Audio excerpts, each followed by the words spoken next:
ये गांव वाले आपके साथ में थे या नहीं? क्योंकि आप आते हैं वाल्मीकि समाज से, गांव में बाकी जो जी ठाकुर समाज से हैं, पंडित जो हैं, क्या साथ में सब थे? आप क्या एक तरह से गांव एक साथ आ जी गया था नहीं, या गांव 14 भी पूरी तरह बहन। से बंट गया है?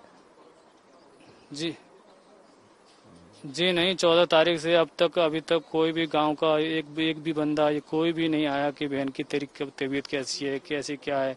किसी ने बात तक नहीं पूछी हमारी, और कोई भी नहीं आया, ना कोई देखने भी गया। और 14 तारीख से कोई बड़े नेता, ये जो अब नेता आ रहे हैं आपके घर, पिछले 24 घंटों में या अस्पताल सफदरजंग आए थे, 14 तारीख जब ये घटना हुई, इतने दिनों में कोई आया, कोई बड़ा अधिकारी आया, कोई अफसर आया या कोई नेता आया, आपसे सहानुभूति किसी ने दर्शाई? नेता तो ये हमारे जो एमपी साहब हैं, दिल्ली से यही आते रहे, और भी, और स्वराज जीवन है, ये नेताजी लोग हैं जो पुराने रह चुके हैं। तो ये लोग सब अपना अपना आश्वासन देख के जा रहे हैं, पर कोई उस बात पे नहीं है कि जो मेरी बहन है उसका ट्रीटमेंट अच्छा हो। इसके बारे में कोई कुछ नहीं बोले कि हम एम्स करा देंगे, एम्स करा देंगे। सब यही बोले कि हम लोग एम्स के लिए रेफर करेंगे। बोलते बोलते रह गई, पर बहन को एम्स में नहीं ले जा सके, और ले भी गए तो एम्स की बोल के उन्होंने सफदरजंग में उसको बहन को एडमिट कराया गया, जो कि फिर बहन की वहाँ पर मृत्यु हो गई। यार, ये जब घटना संदीप पहली बार हुई, मुझे लगता है 14 तारीख को जब हुई, उसके बाद आपने कोशिश की कि वो अच्छी से अच्छी ट्रीटमेंट मिले, एफआईआर दर्ज हो, पुलिस उस पर कार्रवाई करे।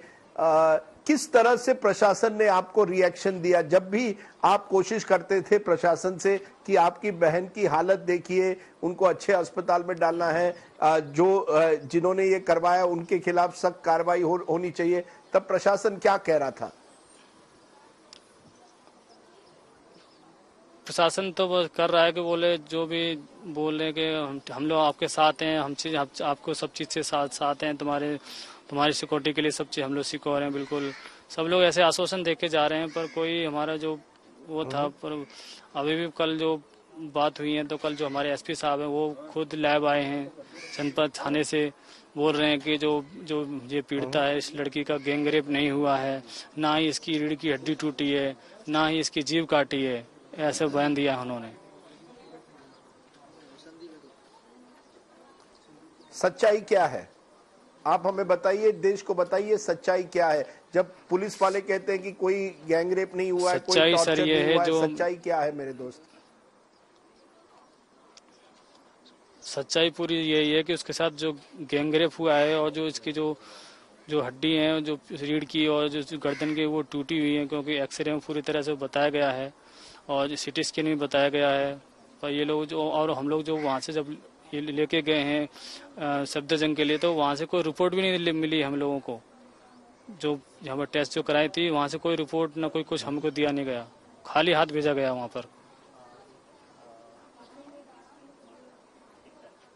और क्या कारण क्या है मेरे दोस्त? क्या ये मुझे बताइए कि ये कवर अप क्यों हो रहा है कि हर चीज पर देखा जा रहा है कि कोई सच्चाई सामने नहीं लाना चाहता है?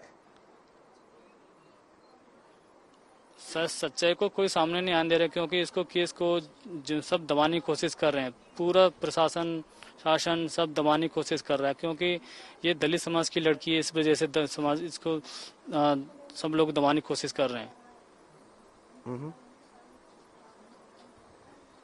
ये बताइए मुझे मेरे दोस्त की चार लोगों को पकड़ा गया है, 4 लड़कों को पकड़ा गया है। आप जानते हैं उनको? क्या आप ही के गांव के ये लड़के थे? और क्या वजह है? कोई दुश्मनी थी या कोई जातिवाद था? क्या वजह है कि उन्होंने आपके बहन को इस तरह से टारगेट किया? जातिवाद दुश्मनी तो नहीं थी, क्योंकि करीब 20 साल हो गए, 2001 की बात है, जब मेरे दादा से झगड़ा हुआ था, तो इन्हीं के घर में से जो आरोपी हैं, तो 3 माह की जेल भी गए थे। जी हाँ, 3 माह की जेल भी गए थे ये लोग, इन्हीं के घर में से। जो संदीप जो आरोपी है, उसका जो बाप है गुड्डू। तो ये जेल भी गए। उसके बाद फिर मेरे दादाजी एक्सपायर हो गए तो वो केस खारिज हो गया। उसके बाद फिर हमने वैसे हम लोग से बोलते चालते थे, हमने कोई ऐसा नहीं सोचा था कि हमारे साथ ये ऐसा करेंगे। हमने बिल्कुल भी इनकी तरफ कोई ऐसा नहीं सोचा था, ना कुछ करा वो करा था कि ये लोग हमारे साथ ऐसा कर सकते हैं।